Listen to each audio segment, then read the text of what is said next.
Hello everyone, welcome to Eklavya study point and this side Sachin. And आज हम start करने वाले हैं क्लास 11th की political science. So first of all आप सभी का वेलकम है जो क्लास 10 से क्लास 11th में आए हैं। माई सेल्फ सचिन, और मैं आपको पोल साइंस एंड हिस्ट्री करवाने वाला हूं क्लास 11th में। और इतना मैं आपको कह सकता हूं कि अभी तक अगर आपको हिस्ट्री या पोल साइंस बोरिंग लगती थी तो अब आपको वो नहीं लगेगी, क्योंकि हमारे चैनल एकलव्य स्टडी पॉइंट पे कॉन्सेप्ट्स को इतना इजी करके समझाया जाता है कि आपको कोई प्रॉब्लम नहीं आने वाली है उसके बाद। ठीक है, तो पहला चैप्टर है कॉन्स्टिट्यूशन व्हाई एंड हाउ। आप सभी से एक छोटी सी रिक्वेस्ट है कि इस वीडियो के कमेंट बॉक्स में आप फीडबैक जरूर लिखना at the end of the class. ठीक है, अगर आपको अच्छा लगा हो तो आप जरूर बताना। कुछ इंप्रूवमेंट अगर आप हमारी तरफ से चाहते हो तो आप उसको भी जरूर लिखना without any hesitation. So let's start and move towards the topic. So जैसा कि आपने टॉपिक देखा है, टाइटल देखा है constitution. So do you know what is a constitution? Constitution हम किसको कहते हैं? देखो, एक कॉन्स्टिट्यूशन क्या है बेसिकली, ये इंडिया के बारे में हम पढ़ रहे हैं। ये एक बुक है, okay, if you can see on my screen, ये बुक है और इसके अंदर कुछ कंटेंट लिखा है। अब वो कंटेंट क्या है? वो है rules and regulations to rule a country. किसी भी देश को अगर हमें चलाना है तो उसके लिए कुछ रूल्स चाहिए भाई। अगर रूल्स ना हो सोसाइटी में तो क्या होगा? WWE बजेगी ना, एक दूसरे को कोई भी मुक्का मुक्की देगा और उसके बाद रूल्स तो है ही नहीं, कोई पकड़ने वाला तो है ही नहीं। सो कॉन्स्टिट्यूशन बहुत जरूरी है। ये एक सेट ऑफ बेसिक रूल्स होता है, एक सेट, ठीक है, पूरा सेट है। और ये हमें बताता है कि हाउ अ कंट्री और group should work and how people should live together. कैसे लोगों को साथ रहना चाहिए, कैसे एक देश चलाया जाता है। ओके जी, बिल्कुल सिंपल है। होता क्या है कि भाई डिफरेंट रिलीजन है हमारे इंडिया में, हिंदुइज्म, बुद्धिज्म, जैनिज्म, इस्लाम, क्रिश्चियनिटी, सिखिज्म। हर किसी की अलग थिंकिंग भी हो सकती है, हर किसी का लाइफस्टाइल भी अलग हो सकता है कोई अमीर हो सकता है कि कोई गरीब हो भाई, है ना। सो डाइवर्स कंट्री है। So people are not same in the society. हर कोई सोसाइटी में सेम तो नहीं ही होता है, इतना तो हमें पता है। सो अब प्रॉब्लम्स क्या होगी कि हर किसी के ओपिनियंस भी अलग होंगे। जब देश इतना बड़ा है तो ओपिनियंस भी तो अलग होंगे ना भाई। क्यों नहीं होंगे? कि एजुकेशन कंपलसरी होनी चाहिए या नहीं? कोई कहता है होनी चाहिए, पढ़ाई करेगा तो बढ़ेगा इंडिया। कोई कहता है अरे छोड़ो ना, पढ़ाई में क्या पढ़ा है, कोई और चीज कंपलसरी कर दो। ये बातें हर किसी का अपना पीओवी है। और property, how much someone can own, इस पे भी हर किसी का अपना पीओवी है। क्या सरकार सबको अलाउड करे कि इतनी इतनी प्रॉपर्टी रखो, या सरकार कुछ लिमिटेशंस लगाए? ये भी हर किसी की अपनी थिंकिंग है। मनी, कि भाई मतलब मनी के ऊपर भी हर किसी की अपना पीओवी होता है, ठीक है। और राइट्स, कि क्या सबको इक्वल ट्रीटमेंट मिलना चाहिए या नहीं मिलना चाहिए, हर किसी की थिंकिंग अलग है। So everyone thinks differently, so conflicts are natural. पंगे होना, बसूड़ी होना, कहते हैं ना पंजाबी में, मतलब होना नेचुरल। एक समाज में अगर लोग बहुत सारे हैं तो पंगे भी होंगे, क्योंकि जब बर्तन है रसोई में तो वो खड़केंगे भी। यही हमारे इंडियंस की कहानी है। आए दिन लड़ाई झगड़े भी होते हैं, फिर हम मिलकर भी रहते हैं। सो हमारा कॉन्स्टिट्यूशन ही तो है जो हमें मिलाकर रखता है। अब आपको समझ में आएगा आगे इसकी वैल्यू क्या है। देखो, अगर रूल्स ना हो कितनी केओस होगी, है ना। बहुत ज्यादा लड़ाई झगड़ा, कंफ्यूजन, कोई सही गलत का फैसला नहीं कर पाएगा। पावर एब्यूज, जो ज्यादा मसल वाला है वो दे देगा घूंसा किसी को, और जिसके पास कुछ भी नहीं है वो हाथ जोड़ेगा, साहब मेरे को तो कुछ आता ही नहीं है। समझ रहे हो ना? कॉन्स्टिट्यूशन नहीं होगा, रूल्स नहीं होंगे तो बेचारा जो वीक है वो तो पिटेगा, है ना। ये अनसेफ लाइफ होगी ना, कोई भी कभी भी पिटता रहेगा। पावर ऑफ द कॉन्स्टिट्यूशन, अब कॉन्स्टिट्यूशन क्या कहता है? सभी के लिए कॉमन रूल्स होंगे, है ना, इक्वालिटी, सबके लिए बराबर के रूल्स। एक सिस्टम होगा, एक संविधान, कॉन्स्टिट्यूशन होगा जहां पर सभी के लिए इक्वल रूल्स होंगे। और रूल्स होंगे तो लोगों में भरोसा बनेगा, है ना। रूल्स से क्या होगा? पनिशमेंट मिलेगी गलत करने वाले को, सोसाइटी का एक ट्रस्ट बनेगा और सेफ्टी आएगी। So breaking rules lead to punishment. अगर कोई कानून तोड़ेगा सो भाई पुलिस उसको तोड़ेगी, सिंपल सी बात है ना।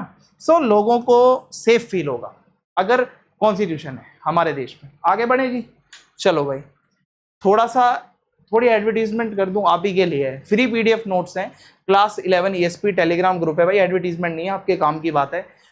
टेलीग्राम ग्रुप ज्वाइन कर लेना, सारी की सारी पीडीएफ्स मिलती हैं यहाँ, सारे के सारे लेटेस्ट अपडेट्स आपको मिलते हैं। और कोई क्वेरी हो तो Eklavya study point Instagram account है, यहाँ पे आ जाना, और eklavyastudypoint.com वेबसाइट है, इसको भी आप जरूर विजिट करना। ठीक है जी। Now let's move towards our next topic, function of constitution. ये कॉन्स्टिट्यूशन का काम क्या है, अब थोड़ा सा मैं आपको डिटेल में समझाऊंगा, ध्यान से सुनना, मजाक से हटके। Simple rules that help society work. बहुत सिंपल से रूल होते हैं, रूल्स होंगे तो लॉ एंड ऑर्डर बना रहता है, लोग को पता होता है कि सही और गलत क्या है, क्या अलाउड है क्या अलाउड नहीं है, ताकि कॉन्फ्लिक्ट्स अवॉइड हो सकें, ताकि पंगे ना हो। विदाउट रूल्स डिसऑर्डर होगा, ऑर्डर तो होगा ही नहीं, सोसाइटी चल ही नहीं पाएगी, सोसाइटी वर्क ही नहीं कर पाएगी अगर रूल्स ना हो। So who makes the rules, rules कौन बनाता है? भाई देखो, अब होता क्या है यहाँ पे कि हर किसी के व्यूज अलग हैं भाई, हर कोई हर किसी की बात पे एग्री भी नहीं करता, एक बंदा डिसाइड भी नहीं कर सकता। सही बात है कि रूल्स कौन बनाएगा, ये कोई डिसाइड भी नहीं कर सकता। अब क्या है सॉल्यूशन, हमें क्या चाहिए, एक सिस्टम जो कि कानून बनाए, जो कि हमारे लिए बहुत ज्यादा जरूरी भी है। ठीक है जी। तो देखिए भाई, अब रूल्स होंगे तो कोऑर्डिनेशन रहेगा, लोग साथ में मिलकर रह पाएंगे। आगे बढ़े। How does a constitution solve this.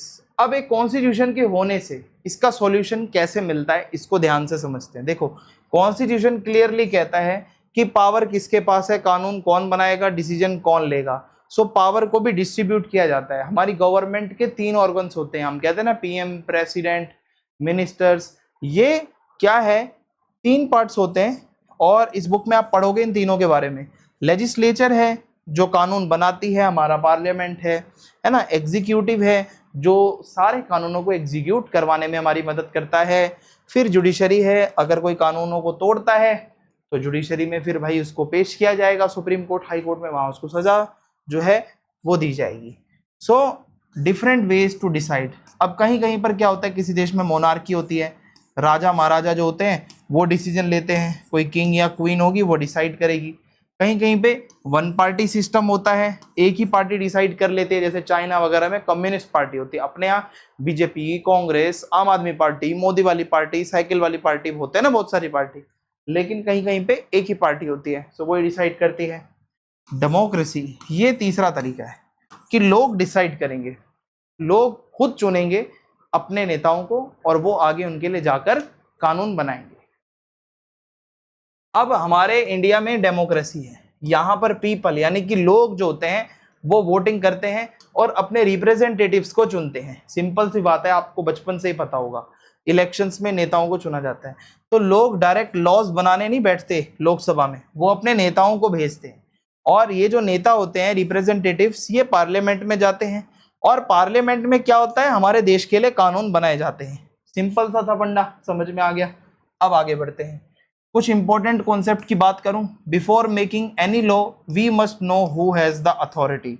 तो भाई कानून कौन बनाएगा ये आपको पता होना चाहिए, बहुत जरूरी है कि भाई एक लेजिटिमेट अथॉरिटी ही कानून बना सकती है, कॉन्स्टिट्यूशनल पावर हो जिसके पास लॉ मेकिंग पावर हो। So laws can only be made by those who have the authority to do so, जिसके पास वो काम करने का अधिकार हो।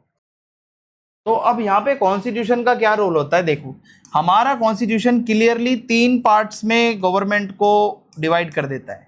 एक है एग्जीक्यूटिव, जो हमारी सरकारें होती हैं, पीएम है उसमें, ठीक है, उनके मिनिस्टर्स हैं, जो आईएएस आईपीएस ऑफिसर्स हैं वो आती हैं इसमें। फिर आता है लेजिस्लेचर, जैसे कि पीछे बताया था, ये पार्लियामेंट है, यहाँ लॉ मेकिंग बॉडी है, लॉज बनते हैं। जुडिशरी यानी कोर्ट्स, जो हाई कोर्ट है, सुप्रीम कोर्ट है, आपने सुना होगा। सो इसी से हमारी सरकार बनती है। हमारा जो कॉन्स्टिट्यूशन होता है यही पावर देता है सबको, और यही एक्सप्लेन करता है कैसे डिसीजंस लिए जाएंगे। तो कॉन्स्टिट्यूशन हमारा सुप्रीम लॉ है। सबसे बड़ा कानून इंडिया का क्या है, हमारा कॉन्स्टिट्यूशन, उसी में ही सब कुछ लिखा हुआ है कि इंडिया में कैसे कब क्या होगा।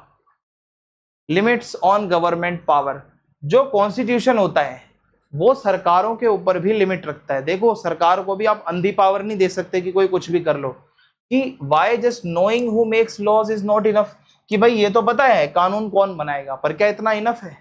नहीं।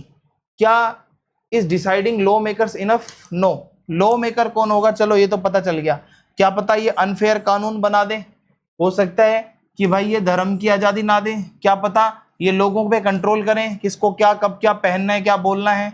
सो कभी कभी इनजस्टिस भी हो सकता है, कभी कभी कास्ट रिलीजन आइडेंटिटी के बेसिस पे भी इनजस्टिस हो सकता है, क्या पता किसी के प्रॉपर्टी छीन लें, क्या पता किसी को विदाउट रीजन के अरेस्ट कर लें।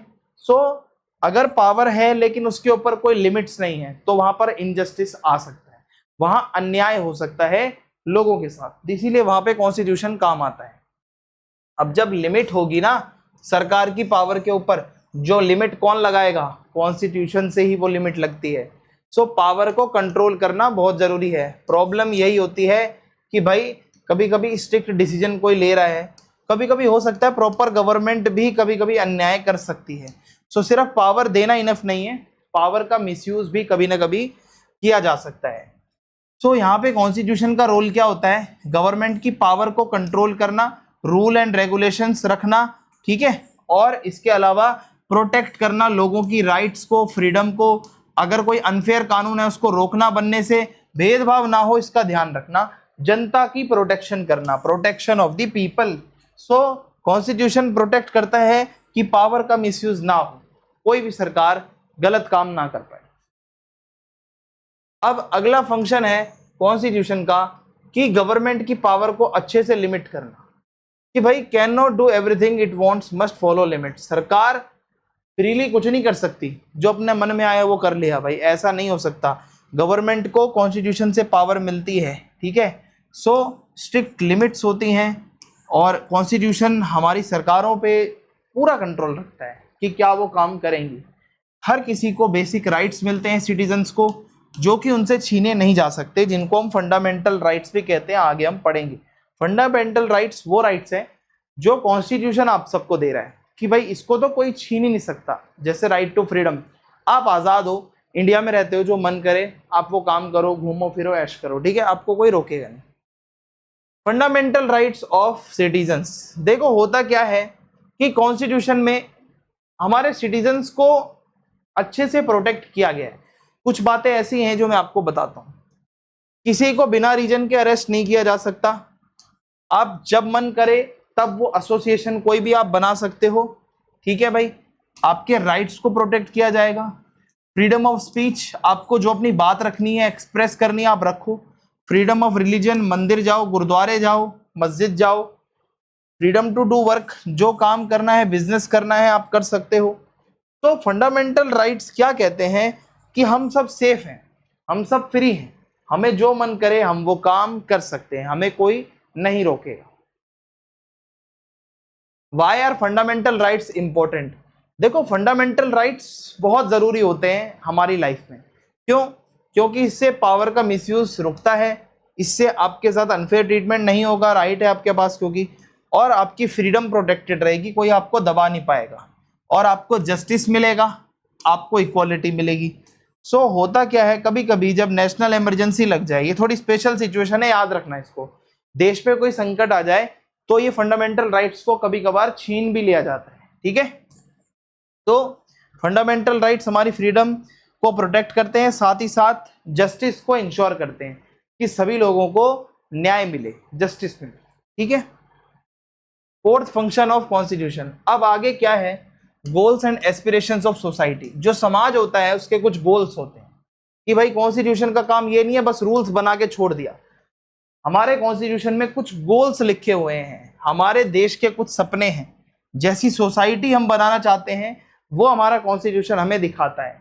जैसे इक्वालिटी फॉर एवरीवन, सबको बराबर मानना, नो कास्ट डिस्क्रिमिनेशन, जाति कास्ट पे भेदभाव ना करना, डिग्निटी फॉर ऑल, हर कोई डिग्निटी पूर्व लाइफ, मतलब भाई डिग्निटी के साथ लाइफ जिए, एजुकेशन फॉर एवरीवन, सभी को पढ़ाई करने का पूरा राइट मिले, बेसिक नीड्स फॉर ऑल, जो बेसिक नीड्स होती हैं आपको हॉस्पिटल है ना, पानी रोटी वगैरह ये मिलता रहे, ये हमारे कॉन्स्टिट्यूशन का गोल है। सो ये ड्रीम्स है। हमारा कॉन्स्टिट्यूशन हमारे देश के सपनों को दिखाता है कि हमारा देश क्या सपने देखता है आगे चल के। Why is this important? देखो कॉन्स्टिट्यूशन का मतलब ये नहीं है बस कंट्रोल करना है, कॉन्स्टिट्यूशन का मतलब है देश की प्रोग्रेस, क्योंकि हमारे देश में पॉवर्टी है, हमारे देश में इनइक्वालिटी है, गरीब और अमीर हैं। So stopping government misuse is not enough, सिर्फ गवर्नमेंट को रोकने से ही सब कुछ नहीं हो जाएगा। होता क्या है यहाँ पे कि भाई सॉल्यूशन है कि गवर्नमेंट को कुछ करना पड़ेगा, सभी को एजुकेशन देनी पड़ेगी, वेलफेयर का काम करना पड़ेगा, जिसको सपोर्ट की जरूरत है उसकी मदद भी करनी पड़ेगी, जिससे कि इनइक्वालिटी कम होगी। वेलफेयर का काम करना पड़ेगा जनता के लिए, तभी सरकार कुछ, गवर्नमेंट कुछ अच्छा करेगी।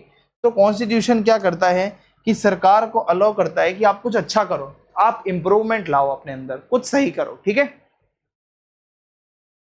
आगे है भाई हमारा जो कॉन्स्टिट्यूशन है वो कॉमन रूल्स देता है, हिंदू मुस्लिम सिख ईसाई जो भी हो सबके लिए कानून बराबर है और लोगों के लिए सेम प्रिंसिपल्स हैं। So we are one nation, हम यूनिटी इन डाइवर्सिटी के साथ रहते हैं, हम सब डाइवर्स हैं पर यूनाइटेड है, हमारी आइडेंटिटी वही है इंडियन, हमारी एक फीलिंग है कि हाँ भाई हम भारतीय हैं। So one people one nation, हम एक हैं, हम इंडियंस हैं, बाद में हम हिंदू मुस्लिम जैन। ठीक है, हाउ डज दिस हैपन? देखो होता क्या है, पहले क्या होता था, कॉन्स्टिट्यूशन जब नहीं होता था तो भाई हर कोई अलग अलग था, मंदिर मस्जिद वाला था, कोई भाई पूर्वांचली है, कोई बिहारी है, कोई साउथ इंडियन है, कोई पंजाबी है, कोई कास्ट में, हर किसी की सेपरेट आइडेंटिटी थी। लेकिन कॉन्स्टिट्यूशन के बनने के बाद हम सारे एक सिटीजन है इंडिया के, इक्वल सिटीजन है, वन नेशन है हमारा, हमारी आइडेंटिटी एक है Indian, we all are Indians. After that we are Sikh, after that we are Hindu, after that we are Christian. Okay, so different identities, one political identity as citizen.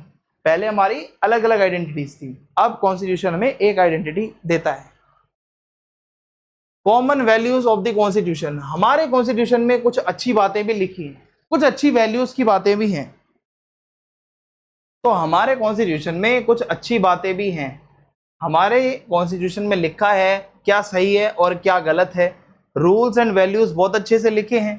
सो हमारा constitution society को guide करता है कैसे क्या करना है। ठीक है, हमारे कॉन्स्टिट्यूशन में इक्वालिटी की बात आती है कि हम सब बराबर हैं, हम सब इक्वल हैं, हम सब एक हैं, हमारे यहाँ पे फ्रीडम है, आप अपनी बात रखो, हमारे यहाँ पे सबको जस्टिस मिलेगा, हमारे यहाँ पे जो भी रहेगा उसको पूरी तरीके से न्याय मिलेगा, और हमारे यहाँ हर कोई यूनाइटेड है, हम सब एक इंडियन की फीलिंग रखते हैं, और कॉमन रूल्स, सभी के एक जैसे कानून है सभी के लिए।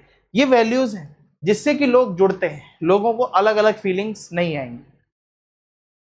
डिफरेंट कंट्रीज डिफरेंट आइडेंटिटीज, होता क्या है कभी कभी हाउ नेशंस डिफाइन देमसेल्व्स, कि भाई अब जर्मनी की बात करें तो वहाँ अलग अलग एथनिक आइडेंटिटीज भी चलती हैं लोगों की। ठीक है, अलग अलग आइडेंटिटीज होती हैं, लेकिन हमारे यहाँ पे क्या होता है, डाइवर्सिटी भी है और इक्वालिटी भी साथ चलती है।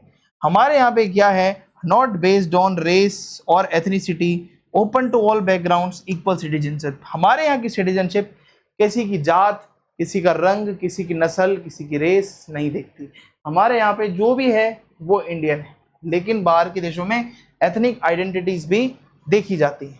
ठीक है, कि उनका ओरिजिन कॉमन है या नहीं है, कोई बाहर का तो नहीं है। अथॉरिटी ऑफ अ कॉन्स्टिट्यूशन, देखो कॉन्स्टिट्यूशन है क्या, मैंने आपको बताया ये सब कुछ कंट्रोल कर रहा है, ये एक डॉक्यूमेंट है, पूरे देश को चला रहा है।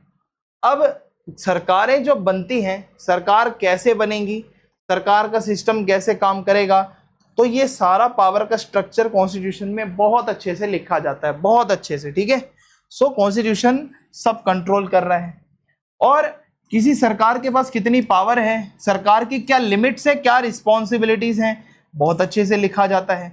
लोगों के क्या राइट्स हैं, सिटीजन्स के क्या राइट्स हैं, बहुत अच्छे से लिखा जाता है। सो कॉन्स्टिट्यूशन डिफाइन करता है कि एक देश कैसे चलेगा, एक देश कैसे काम करेगा। ठीक है, is a constitution always one document, क्या हर देश में एक ही डॉक्यूमेंट होता है कॉन्स्टिट्यूशन के नाम पे? देखो होता क्या है, इंडिया में तो एक ही है भाई, लेकिन वही यूनाइटेड किंगडम की बात करूं तो वहां कोई सिंगल डॉक्यूमेंट नहीं है, बहुत सारे कानून और ट्रेडिशन है जो चलते आ रहे हैं, कई तो ओरल कानून है। सो यहाँ पे ये भी कॉन्स्टिट्यूशन है, ये भी कॉन्स्टिट्यूशन है, बट हर जगह एक डॉक्यूमेंट होना ऐसा हमेशा कंपलसरी नहीं है। ये क्या है, बहुत रियलिस्टिक डॉक्यूमेंट है, सारे रूल्स एक ही बुक में लिखे हुए हैं, सिंगल रिटन डॉक्यूमेंट है।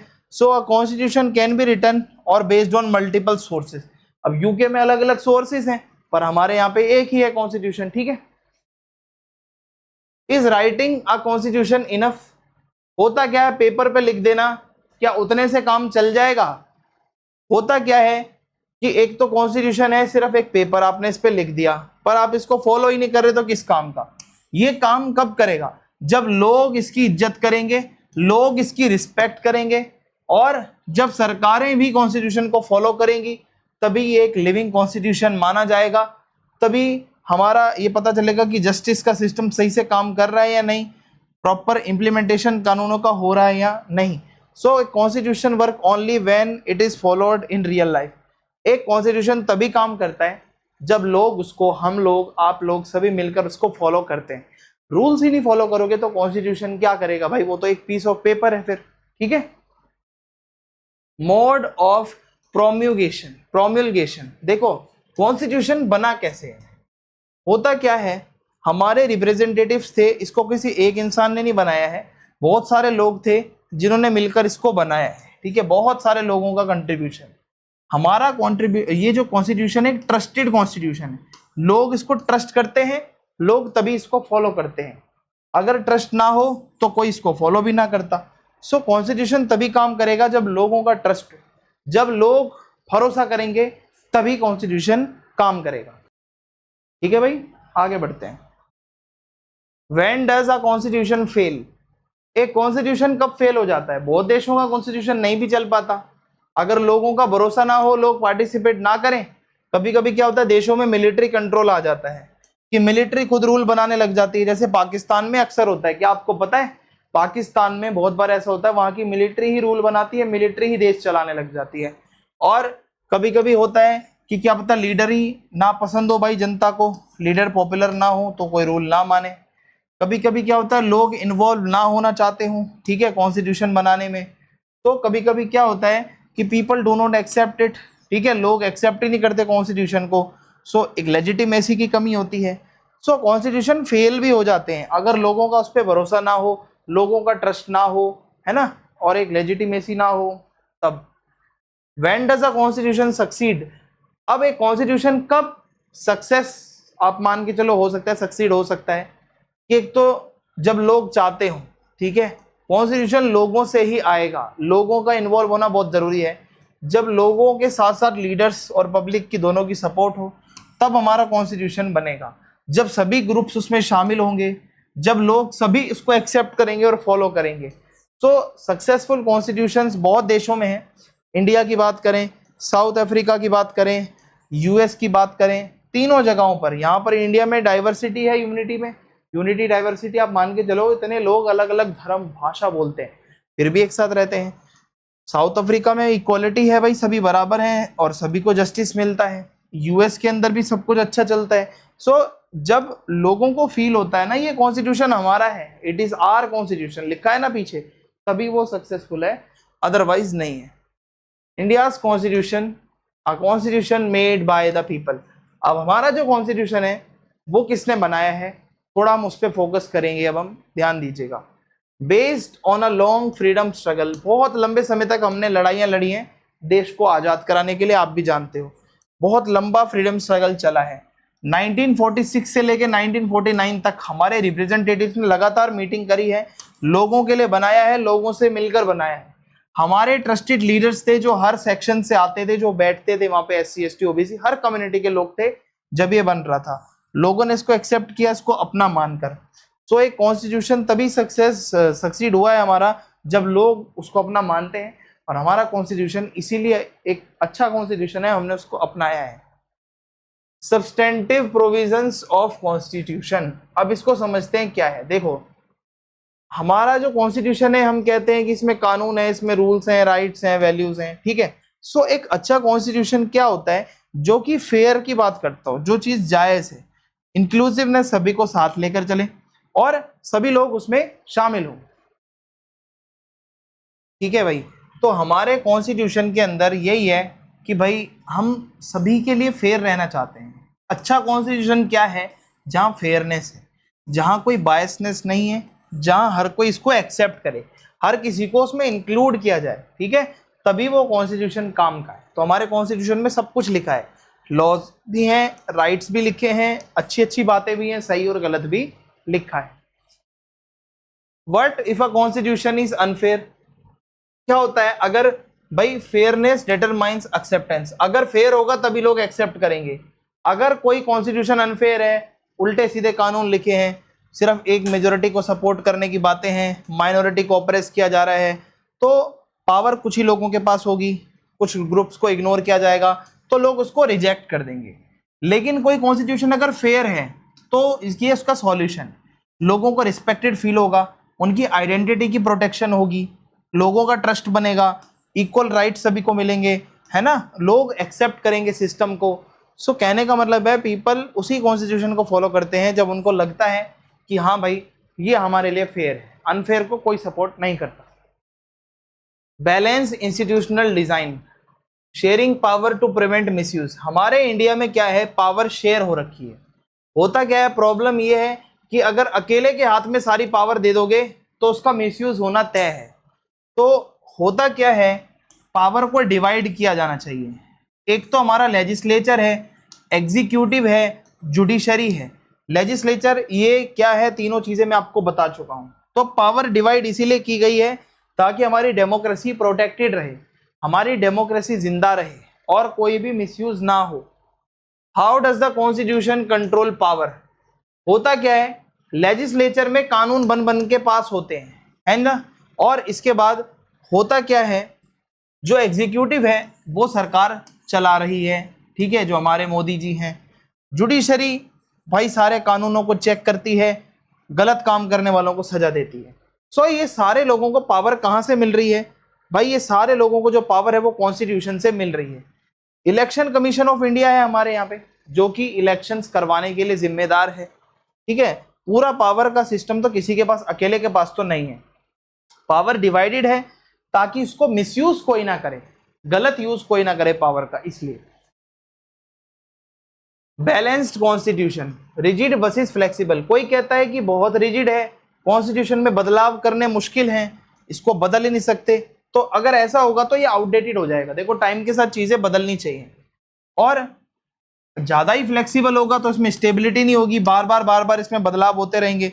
Long term success stage relevant over time. अगर बैलेंस होगा तो सक्सेस भी मिलेगी।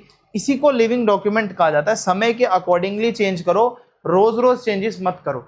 अ good constitution balances stability and change. Stability भी होनी चाहिए, चेंजेस भी आने चाहिए, पर according to the time. How was the Indian constitution made? अब हमारे इंडिया में कॉन्स्टिट्यूशन कैसे बना था, थोड़ा इसके ऊपर डिस्कशन अगर हम करते हैं। हमारे यहाँ पे कॉन्स्टिट्यूएंट असेंबली थी जिसने कॉन्स्टिट्यूशन बनाया था। 9 दिसंबर 1946 को इसकी पहली मीटिंग हुई थी और लगातार कॉन्स्टिट्यूशन बनाने के लिए इन्होंने मेहनत करी है, मीटिंग्स करी है, ड्राफ्ट किया कॉन्स्टिट्यूशन को।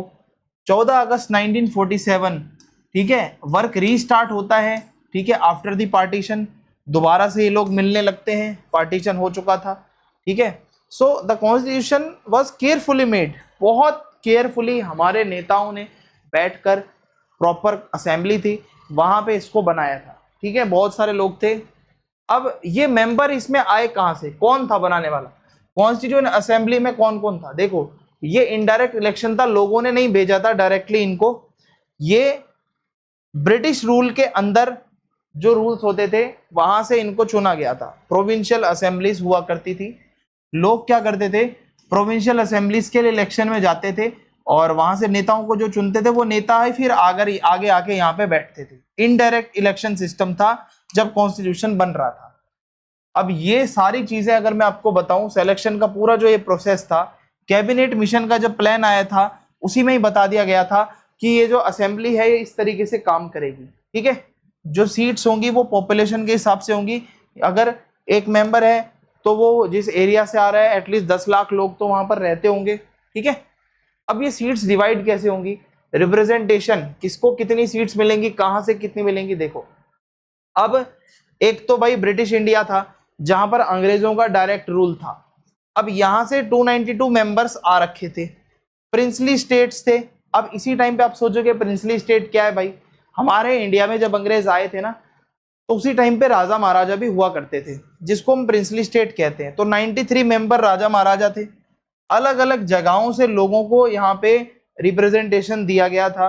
हर कम्युनिटी ने अपने एक बंदे को भेजा। जो मुस्लिम है उन्होंने अपना मुस्लिम भेजा, सिखों ने सिख को भेजा, जनरल कैटेगरी वालों ने अपने नेताओं को भेजा आगे जाके। सो रिप्रेजेंटेशन जो है जगह के हिसाब से, कम्युनिटी के हिसाब से सबको दिया गया, सबको वहां बुलाया गया कि आओ कॉन्स्टिट्यूशन बनाओ। स्पेशल मेथड ऑफ इलेक्शन होता क्या था, प्रोपोर्शनल रिप्रेजेंटेशन, जितनी स्ट्रेंथ होगी उतनी सीट्स आपको मिलेंगी, छोटे से छोटा ग्रुप भी इसमें इसलिए आएगा, ठीक है। सीट्स जो होंगी वो स्ट्रेंथ के हिसाब से, जितने ज्यादा लोगों को आप रिप्रेजेंट कर रहे हो उस हिसाब से आपको सीट्स मिल रही हैं। वोट्स यानी कि सीट्स उसी हिसाब से हैं, ठीक है, जैसे वोट्स ला रहे हो वैसी आपको सीट्स मिल रही है, उस हिसाब से असेंबली बन रही है। एक बैलेंस था, ठीक है। और राजा महाराजाओं को भी साथ लेकर सब कुछ किया गया था। इससे क्या है, मेजोरिटी हो चाहे माइनॉरिटी हो, थोड़े लोग हों चाहे ज्यादा लोग हों, एटलीस्ट बैठेंगे तो सभी, बैठेगा तो हर कोई, ठीक है। कंपोजिशन ऑफ कॉन्स्टिट्यूएंट असेंबली होता क्या है, पार्टीशन के बाद बहुत सारे मेंबर्स थे जो पाकिस्तान के थे, वो तो यहाँ से चले गए, छोड़ दिया उन्होंने, ठीक है। आफ्टर पार्टीशन टोटल मेंबर्स पर 299। तो 26 नवंबर को 1949 को हमारा कॉन्स्टिट्यूशन अडॉप्ट होता है। फाइनल जो कॉन्स्टिट्यूएंट हमारी असेंबली थी 299 मेंबर्स थे जो इंडिया के थे। और उसके बाद आगे चल के हमारा जो 26 जनवरी 1950 आता है, हमारा रिपब्लिक डे मनाया जाता है। इस दिन हमारा कॉन्स्टिट्यूशन प्रॉपरली बन गया था। 24 जनवरी 1950 को साइन कर दिया गया था, 26 जनवरी को लागू कर दिया गया था। सो इंडिया एक रिपब्लिक बना जब हमने अपना खुद का 26 जनवरी 1950 में कॉन्स्टिट्यूशन बनाकर रेडी किया, हमने बनाकर तैयार कर लिया। और constitution in difficult times, from crisis to equality. अब 1947 की बात करें, पार्टीशन जब हुआ था तो बहुत लड़ाई झगड़े हुए थे, सोशल अनरेस्ट भी था, लोग बहुत परेशान थे। उस टाइम पर भी लीडर्स बहुत कामली काम कर रहे थे, इतने चैलेंजेस होने के बाद भी बहुत अच्छे से काम कर रहे थे। उनका विजन था, कॉन्फ्लिक्ट्स भी चल रहे थे, कॉन्फ्लिक्ट्स के साथ साथ वो काम कर रहे थे कि सभी की इक्वल रिस्पेक्ट हो। Religion based, religion does not decide citizenship. हमारे यहाँ पे सिटीजनशिप सभी को मिलती है, ये नहीं है कि कोई स्पेसिफिक रिलीजन को देख के हम सिटीजनशिप देते हैं। माइनॉरिटीज को भी प्रोटेक्शन दी गई है हमारे यहाँ पे, सोच समझ कर सब बना है। सो हमारा कॉन्स्टिट्यूशन यही कहता है कि एक साथ रहो, इक्वालिटी के साथ रहो और मुसीबत के समय में साथ रहो, ये सारी बातें। Was the assembly representative. अब देखो होता क्या है कि यहाँ पे डायरेक्टली तो लोग नहीं बैठे हुए थे, लोगों ने जिनको चुना था फिर उन्होंने आगे चुना था जो गए थे वहां पे, ठीक है। सो रिप्रेजेंटेशन की तो पूरी कोशिश की गई थी, हर रिलीजन के लोगों को इसमें डाला गया। शेड्यूल कास्ट के लगभग 28 मेंबर थे यहाँ पे, अलग अलग जगहों से लोगों को यहाँ पे डाला गया असेंबली में। सो असेंबली पूरी परफेक्ट नहीं थी पर ट्राई तो किया एटलीस्ट कि हर सेक्शन का बंदा यहाँ पे बैठे, ताकि किसी को ये ना लगे हमें छोड़ दिया जब कॉन्स्टिट्यूशन बन रहा है।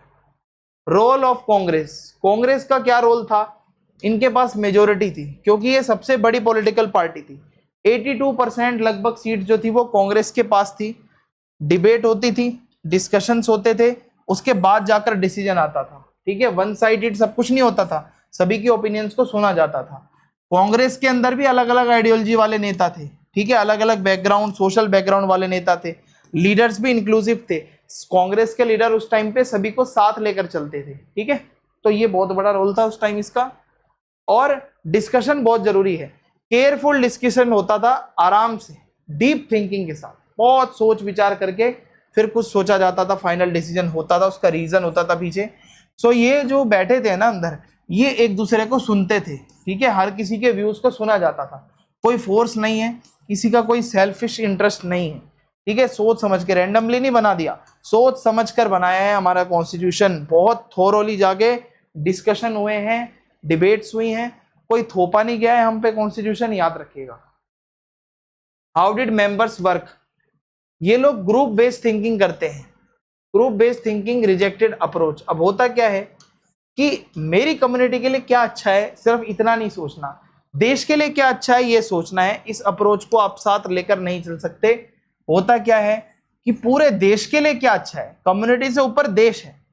तो ये सारी चीजें, इसके अलावा सेंट्रल गवर्नमेंट ज्यादा पावरफुल हो या स्टेट, जुडिशियल पावर कितनी होगी, प्रॉपर्टी के राइट कैसे करने हैं, इनके ऊपर बहुत डिबेट्स हुई। हमारे कॉन्स्टिट्यूशन को लेकर इसमें क्या क्या रूल्स बनने चाहिए, इस पे बहुत डिबेट्स हुई हैं।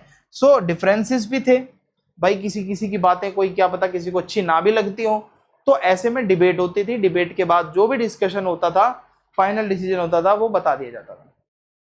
फिर है यूनिवर्सल एडल्ट फ्रेंचाइज, इसका मतलब क्या होता है, सभी को वोटिंग का राइट देना। कोई रिलीजन, कास्ट, जेंडर, इनकम को देखकर ये राइट नहीं दिया गया था।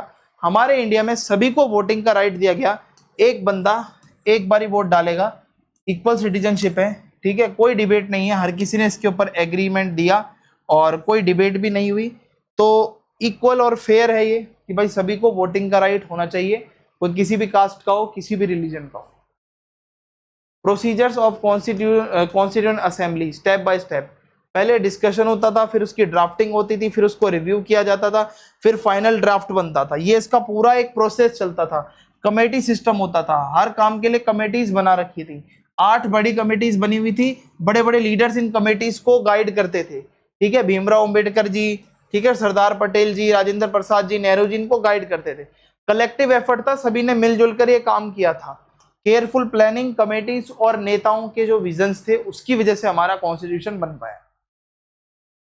How was the work done, तो हर किसी के अलग ओपिनियंस आते थे, ठीक है, हर कोई हमेशा एग्री नहीं करता था, लेकिन फिर भी देश के लिए मिलकर काम किया। ड्राफ्ट करनी थी अलग अलग प्रोविजंस, तो उसके लिए कमेटी बनाई गई, पूरे असेंबली में डिस्कशंस हुई, डिटेल में डिबेट वगैरह हुई, ये सब हुआ, तब जाकर एक अच्छा डिसीजन लिया गया और चीजें बनी।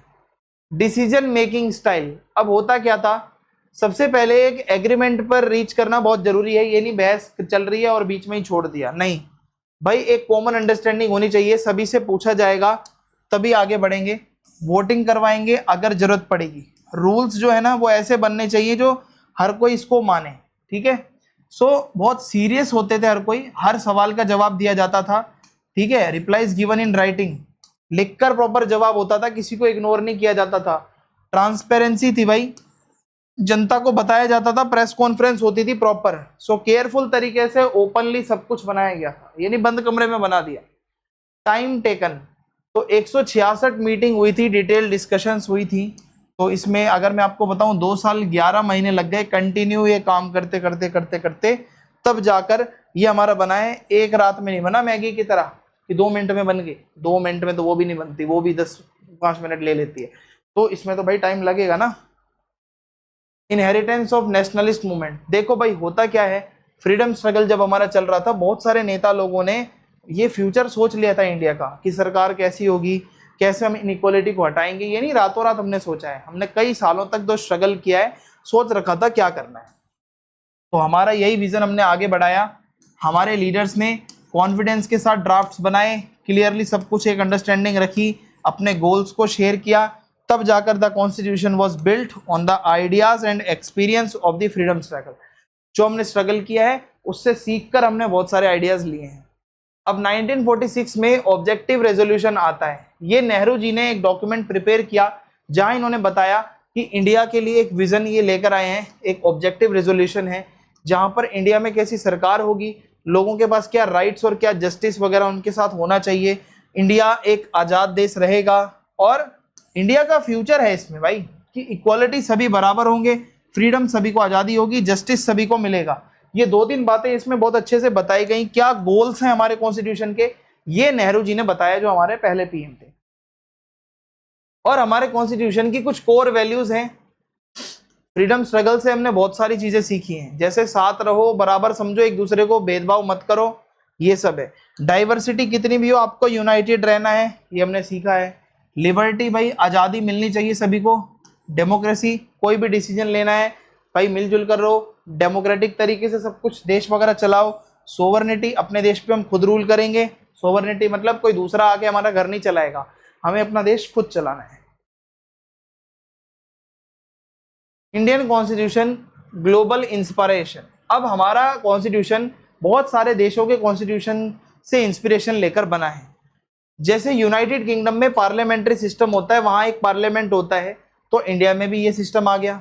वहां first pass the post system होता है इलेक्शन में, कि मान लो 3 नेता हैं, जो ज्यादा वोट लाएगा वो जीत जाएगा।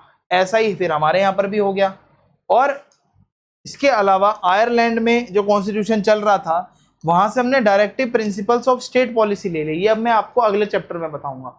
ये क्या है, सरकार कुछ वेलफेयर का काम करती है लोगों के लिए, जैसे फॉर एग्जाम्पल फ्री एजुकेशन देना, ये प्रॉपरली मैं आपको बताऊं, ये उनकी मर्जी है, करें या ना करें, कोई आपको फोर्स नहीं है, मतलब आप फोर्स नहीं कर सकते सरकार को। ये आयरलैंड से सीखा। और यूनाइटेड स्टेट से हमने देखा कि भाई जुडिशरी इंडिपेंडेंट होनी चाहिए, जो हमारे जज हैं हाई कोर्ट सुप्रीम कोर्ट, उस पर कोई प्रेशर नहीं होना चाहिए, फंडामेंटल राइट सभी को मिलने चाहिए। फ्रांस के कॉन्स्टिट्यूशन से हम सीख के आ रहे हैं लिबर्टी, इक्वालिटी, फ्रेटर्निटी, भाईचारे के साथ रहो, सभी को आज़ादी दो, सभी को इक्वल समझो। सो इंडिया ने ये सब चीज़ें सीखी हैं। कनाडा से भी हमने सीखा है सेंट्रल गवर्नमेंट को स्ट्रॉन्ग बनाना है, जैसे आज मोदी जी की सेंट्रल गवर्नमेंट है, central government should be strong, ये हमने सीखा है। तो आज की वीडियो यहाँ पे हमारी खत्म होती है। फीडबैक प्लीज लिखना कमेंट बॉक्स में, कॉन्स्टिट्यूशन वाला चैप्टर आपको कैसा लगा। सब्सक्राइब कर देना YouTube channel Eklavya study point. Thanks for watching.